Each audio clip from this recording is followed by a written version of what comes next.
Hello everyone, welcome to JK team solution. তো আশা করছি তোমরা সবাই ভালো আছো। তো আজকে কাছে আমরা আলোচনা করবো তোমাদের class 8 English chapter 7 a hole in the fence lesson 7.3.5 নিয়ে। তো চলো আমরা শুরু করি। তো দেখো এখানে কী বলা হয়েছে, so let's start writing the summary. চলো আমরা সামারি দেখা শুরু করি। তো দেখো এখানে কী বলা হয়েছে, first read the conversation again, অর্থাৎ আমাদের 7.3.3 এই কনভারসেশনটা আবার পড়তে হবে। তোমরা যারা এখনও এই লেসনটির ভিডিও দেখোনি তারা অবশ্যই প্লেলিস্ট চেক করে বা এটা সার্চ করে দেখে নিতে পারো। And identify the main ideas and supporting details, এবং তুমি এখানে কী কী মেইন আইডিয়া আছে সেগুলো তোমার আইডেন্টিফাই বা চিহ্নিত করতে হবে, এবং কী কী সাপোর্টিং ডিটেলস আছে সেগুলো তোমার চিহ্নিত করতে হবে। ফর এক্সাম্পল, উদাহরণস্বরূপ, a gerund is a form of verb with I N G in its base form, অর্থাৎ জেরান্ডের সাথে কী থাকে, আইএনজি থাকে এটার বেস ফর্মের সাথে। Is one of the main ideas, এটা হচ্ছে একটা মেইন আইডিয়ার মতো। অন দ্য আদার হ্যান্ড, অন্যদিকে, the example splashing water is fun, অর্থাৎ তোমার যে স্প্ল্যাশিং ওয়াটার যে করবে সেটা অনেকটা কি ফানের মতো লাগে। তো দেখো ইজ এ সাপোর্টিং আইডিয়া, এটা কী হতে পারে তোমার সাপোর্টিং আইডিয়া। তো দেখো এখানে পরবর্তী কি নাম্বার, বি নাম্বারে বলা হয়েছে কি, then write all the main ideas in a list. তারপরে তুমি একটা কনভারসেশনের মধ্যে কী কী মেইন আইডিয়া আছে 1, 2, 3 এইভাবে তুমি লিস্ট করে সবগুলো আইডিয়াকে তুমি একটা লিপিবদ্ধ করবে।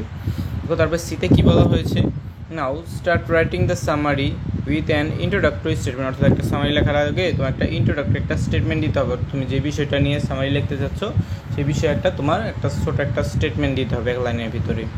Hair you can start with what is conversation about, তো এখানে তুমি বলতে পারো the conversation is about the form of gerund participle, এগুলো তুমি বলতে পারো এই লাইনে। তো দেখো তবে ডিতে কী বলা হয়েছে, here turn the main ideas into সেন্টেন্সে, তারপরে তুমি যে আইডিয়াগুলোকে লিপিবদ্ধ করেছে 1, 2, 3 দিয়ে, সেই আইডিয়াগুলোকে কী করবে তুমি সেন্টেন্সে রূপান্তরিত করবে।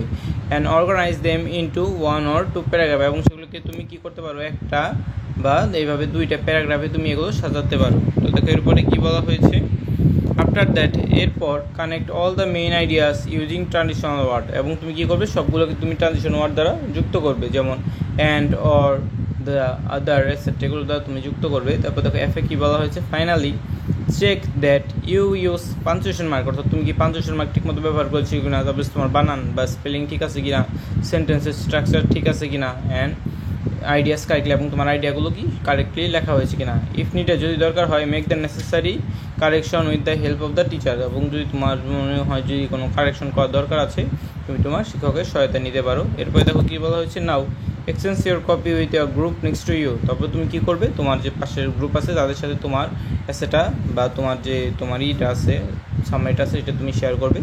Check and write your feedback, এবং তুমি তোমার বন্ধুরটা দেখে কি বুঝতে পারলে তুমি তাকে ফিডব্যাক দাও তারটা কেমন হয়েছে। Finally share it with your friends who need to understand this 3 grammar points, এবং যাদের তোমার এই 3টা গ্রামার পয়েন্ট বোঝা কষ্টকর তাদের সাথে তুমি তোমার সামারিটা শেয়ার করতে পারো।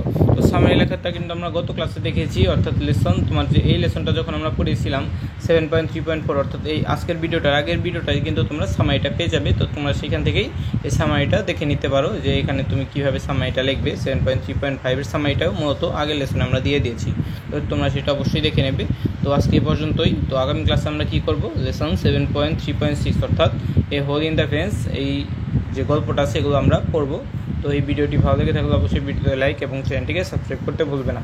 কয়েকদিন পরে তোমাদের ষান্মাসিক মূল্যায়ন শুরু হয়ে যাবে, তো এখনও যারা চ্যানেলটিকে সাবস্ক্রাইব করেনি দ্রুত সাবস্ক্রাইব করে নাও, কারণ এই চ্যানেল তোমরা তোমাদের যে ষান্মাসিক মূল্যায়ন সকল বিষয়ের সমাধান খুব সহজেই পেয়ে যাবে। সবাইকে ধন্যবাদ জানিয়ে আজকে এখানেই শেষ করছি।